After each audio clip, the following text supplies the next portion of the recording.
Tentu, mari kita jelajahi perjalanan intelektual Ziauddin Sardar. Seorang pemikir Muslim kontemporer yang dikenal sebagai public intellectual, dengan pemikiran tajam tentang Islam, sains, masa depan, dan keadaan global.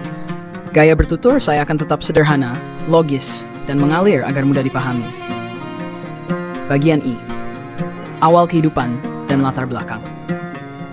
Ziauddin Sardar lahir pada 31 Oktober 1999 Pakistan, tetapi ia besar di London, Inggris. Ia datang dari keluarga Muslim kelas pekerja imigran dan tumbuh dalam situasi di mana identitas, ras, dan agama bertabrakan dengan budaya dominan Inggris. Pengalaman masa kecil ini sangat membentuk kepekaannya terhadap tema identitas, kekuasaan, dan pengetahuan. Ia sering merasa seperti orang luar, tidak sepenuhnya diterima di Barat, tapi juga merasa asing terhadap bentuk-bentuk pemikiran keislaman yang beku. Ia belajar fisika dan informasi sains, lalu melanjutkan studi tentang sains dan kebijakan publik, awal dari minatnya yang besar pada hubungan antara sains dan masyarakat Islam. Bagian 2, perjalanan intelektual dan evolusi gagasan. Fase 1, sains dan I10-an, 1980-an. Pada fase awal, Sardar gelisah melihat dunia Islam yang tertinggal dalam bidang sains. Ia lalu menggagas bahwa kebangkitan Islam tidak bisa terjadi tanpa revolusi dalam sains dan pemikiran kritis. Buku awalnya, Science, Technology, and Development in the Muslim World, The Touch of Midas. Gagasan utama. Islam harus mengembangkan sains yang berakar pada nilai-nilainya sendiri, bukan sekadar meniru sains Barat.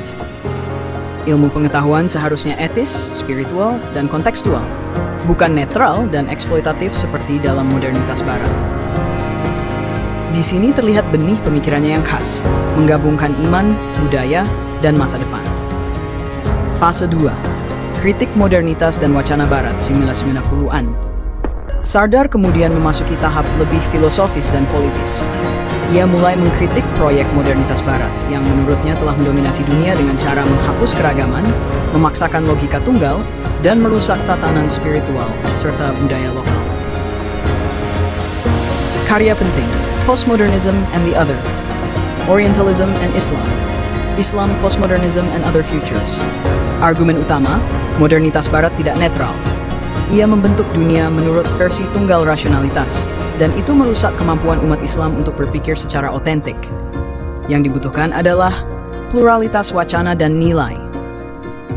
Ia sangat terinspirasi oleh Edward Said, terutama melalui gagasan Orientalisme. Cara Barat menggambarkan Timur untuk menguasainya. Tapi Sardar melangkah lebih jauh dengan memperkenalkan perspektif masa depan. Fase 3, filsafat masa depan dan Islam, 2000-an sekarang. Fase ini adalah masa pematangan. Sardar mengembangkan bidang yang ia sebut Islamic Futures Studies. Bagaimana umat Islam bisa membayangkan dan menciptakan masa depan yang etis, plural, dan adil. Karya khasnya, Reading the Quran, The Contemporary Relevance of the Sacred Text of Islam, Lef. Desperately Seeking Paradise, Journeys of a Skeptical Muslim. Mecca, the Sacred City. Future, All That Matters. Konsep utamanya, masa depan tidak bisa diserahkan kepada kekuatan teknologi atau negara. Kita harus menggagas masa depan sebagai proyek moral dan spiritual, melibatkan visi Islam, komunitas, dan tanggung jawab lingkungan.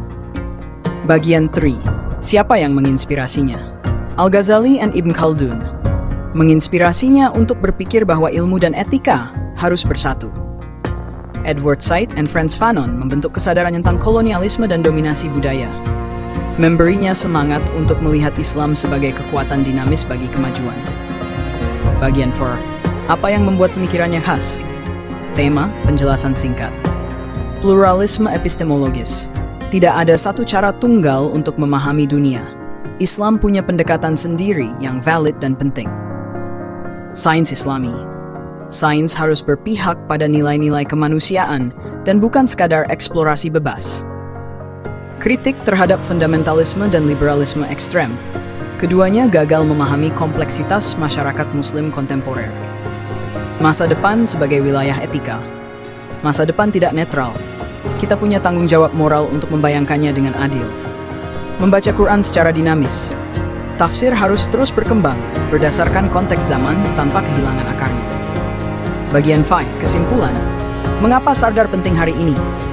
Ziauddin Sardar adalah pemikir jembatan.